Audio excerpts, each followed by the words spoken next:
It was always the norm to smoke cigarettes throughout the mid and late 20th century in America, but that all changed now. Vaping, yes, you heard it right. Vaping has taken on the world of high schools. Technology has caught up as the devices look exactly like USB ports. We first asked Dean Emily Austin on what she thought of vaping here at Round Lake High School.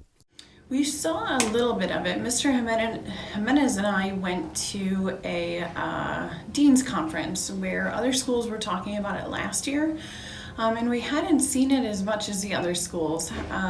They had an epidemic of the nicotine vaping in the bathrooms.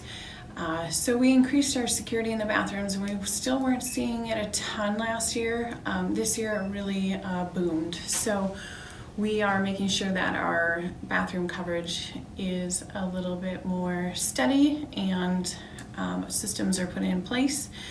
But it really is increased first semester. Second semester, we've done a little bit better job of getting students not to use here in school. Next, we asked a student opinion on what they thought of vaping here at Round Lake High School. Me personally, I haven't seen it a lot within Round Lake High School. I mean, I'm pretty sure they've been talking about it within the school. They've even been sending out to parents talking about the issues. So I'm sure that it is within the school. I wish it wasn't, but I know from my personal experience when I've worked at places and establishments, I've seen many of my coworkers do the exact same thing. So yeah, but when it comes to Round Lake High School, I don't really see it as much. That vaping is happening. An Oklahoma teacher notes that bathrooms shouldn't smell like blueberry flavoring. Our students use them in their cars, in the bathrooms, and we've had scientists and doctors come talk about the dangers of vaping, but it seems like we're fighting a losing battle. They are so easy to get. Mr. Jimenez also added on, like Miss Austin, that there was 2 vaping problems at the high school last semester, and we then asked them what their solutions were to stop vaping from happening in the future. I think vaping has occurred because, it's like a lot of things, right? It's because, there's sometimes things come out like kind of like a fashion, right? Everybody wants to be part of it. Obviously, there's things that we've always had, kind of like smoking with cigarettes and things like that, but that was never been a major issue. The reason I think, there's a new fashion, right? And I feel like it's maybe students want to seem cool. Students want to fit in. I do think that it's also the educational part is a piece that we're missing. A lot of kids probably see vaping, like they see Juuls, they see these these vapes, and they believe that it's not cannot really affect them, but it actually does.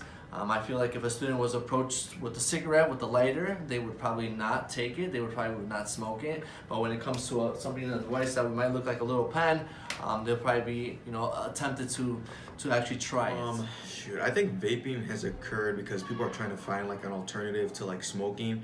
So they see these, entertainment like movies, television, where many prominent actors and actresses are like smoking or having something come out of their mouth, which is like smoking cigarettes, and it always has been like that in the past.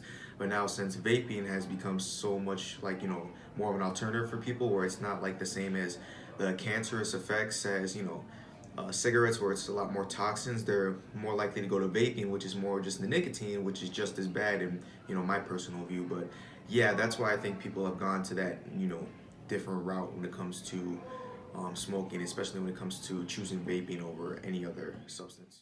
The deans and the student interviewed all promised to combat vaping here at Round Lake High School and to prevent further cases from happening.